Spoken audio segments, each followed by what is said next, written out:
Je ne sais pas ce qu'est le manager de demain, mais je sais ce qu'il n'est plus. Aujourd'hui, un manager, il n'est pas forcément l'expert technique de toutes les personnes qu'il a dans son équipe. Et qu'est-ce qu'il a, le leader? Qu'est-ce que le leader a de plus que le dirigeant? C'est le pouvoir de conviction. On est dans un moment de l'action publique où à la fois il y a une demande de transformation de nos modalités d'action, d'organisation, de fonctionnement donc des services publics. Donc c'est tous les plans de transformation ministériels qui sont à l'œuvre, c'est la réorganisation territoriale des administrations centrales, c'est le repositionnement donc sur les missions finalement essentielles des uns et des autres. Et en conséquence, une transformation effectivement de la fonction publique et donc de l'organisation de la fonction publique qui est destinée bien évidemment à accompagner l'ensemble de ces changements. La loi qui verra bientôt le jour, elle est une des réponses pour permettre effectivement donc de transformer assez profondément effectivement nos conditions d'exercice.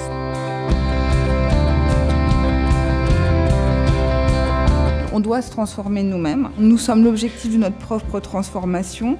On doit accompagner la transformation de nos équipes et de nos métiers, continuer le pilotage de la production, mais aussi accompagner la transformation des autres. La transformation, c'est notre quotidien.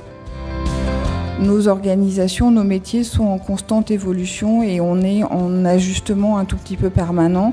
Et donc, il faut qu'on apprenne à le faire et il faut qu'on apprenne, si on le peut, à y trouver un vrai plaisir professionnel.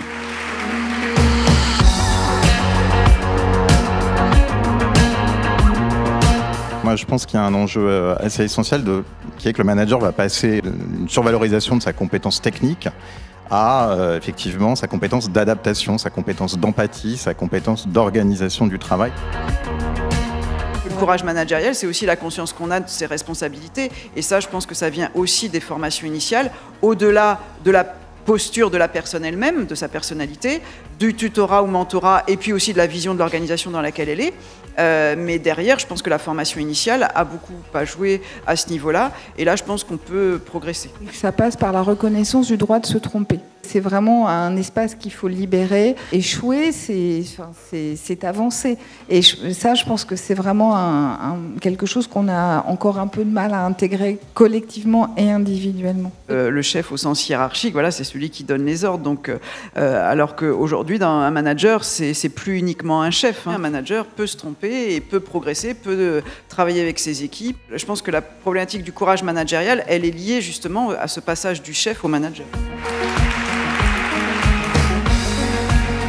Il y a une prise de conscience. Je vois quand même apparaître un certain nombre de sujets de formation embarquant les populations de l'encadrement supérieur. Je crois qu'aujourd'hui, il y a un effort d'investissement. Avant, on disait, voilà, on n'a pas le temps, on fait des jobs tellement importants qu'on ne peut pas quand même aller en formation. Là, les gens y vont, et ça, c'est un changement culturel qui fait très plaisir à voir. Le manager, c'est quelqu'un qui doit gérer les contradictions, les injonctions paradoxales. Il doit exercer son autorité dans un univers incertain, mais en même temps, il doit responsabiliser, stimuler, développer une autonomie de ses collaborateurs. Il doit s'appuyer sur l'intelligence collective de ses équipes. Et il doit innover, donc exercer son droit à l'erreur, comme je l'évoquais.